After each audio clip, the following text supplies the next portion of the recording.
အားမင်္ဂလာပါရှင်ဒီနေ့ဗီဒီယိုလေးကနေပြီးတော့ကြိုဆိုလိုက်ပါရရှင်ဒီနေ့မှာပြပြပေးသွားမယ့်အကြောင်းအရာလေးကတော့တကယ်ဖြစ်ချင်တကယ်ဖြစ်အောင်လုပ်ဆိုတဲ့အကြောင်းအရာလေးကိုပြပြပေးသွားချင်ပါရရှင်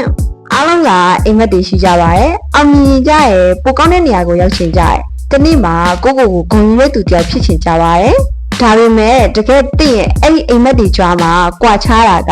လောက်တာနဲ့မလောက်တာပါပဲတင့်ရဲ့အိမ်မက်တွေကိုစွာမပြီးပဲနဲ့စောင့်နေမယ်ဆိုလို့ရှိရင်ဘဝတစ်ခုလုံးကစောင့်နေရမှာပဲဖြစ်သွားပါမယ်ဒါကြောင့်တကယ်ဖြစ်ချင်တယ်ဆိုလို့ရှိရင်အခုချိန်ကနေပဲစောင့်ဖို့လိုအပ်ပါတယ်အပြစ်ပြောတဲ့လူတွေမယုံတဲ့သူတွေရှိခဲ့ရင်တင့်ကိုရက်တန့်စေဖို့မဟုတ်ပါ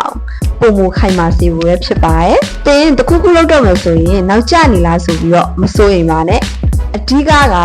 တင်ဘာမှမလုပ်ပဲစောင့်နေတာကတင်ရဲ့အကြီးမားဆုံးနောက်ကျမှုတစ်ခုပဲဖြစ်ပါတယ်တခြားသူတွေစတင်နေတဲ့အချိန်မှာတင်ကစောင့်နေမယ်ဆိုလို့ရှိရင်တော့တင်လိုချင်တဲ့နေရာကိုတခြားသူတွေကအရင်ရောက်သွားမှာပဲဖြစ်ပါတယ်တင်မဲ့တိဆောက်ရမယ်တင်မဲ့တိုက်ပွဲဝင်ရမယ်တကယ်ဖြစ်ချင်တင်ရဲ့စိတ်ကူးအိမ်မက်တွေကိုအတုံးချပြီးတကယ်ဖြစ်အောင်လုပ်ပါ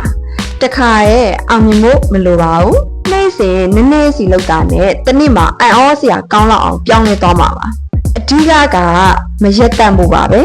အခုချိန်မှာတင့်ကိုတင်မေးကြည့်ပါတင့်ရဲ့အိမ်မက်တွေကိုအိမ်မက်ထဲမှာပဲထားရှင်သလားဒါမှမဟုတ်အမှတ်တကယ်ဖြစ်အောင်လုပ်ချင်သလားဆိုပြီးတော့တင့်ရဲ့ရွေးချယ်ပုံမှာမူတည်ပြီးတော့တင့်ရဲ့ဘဝတစ်ခုလုံးဆုံးဖြတ်သွားပါတယ်အဲ့ဒီအတွက်ဒီနေ့ပဲစတင်လိုက်ပါတကယ်ဖြစ်ချင်တကယ်ဖြစ်အောင်လုပ်ပါဒီနေ့ဗီဒီယိုလေးကတော့ဒီလောက်ပါပဲရှင်နောက်နေ့ဗီဒီယိုမှာပြန်တွေ့ပါမယ်ရှင်အားလုံးပဲဘိုင်ဘိုင်ပါ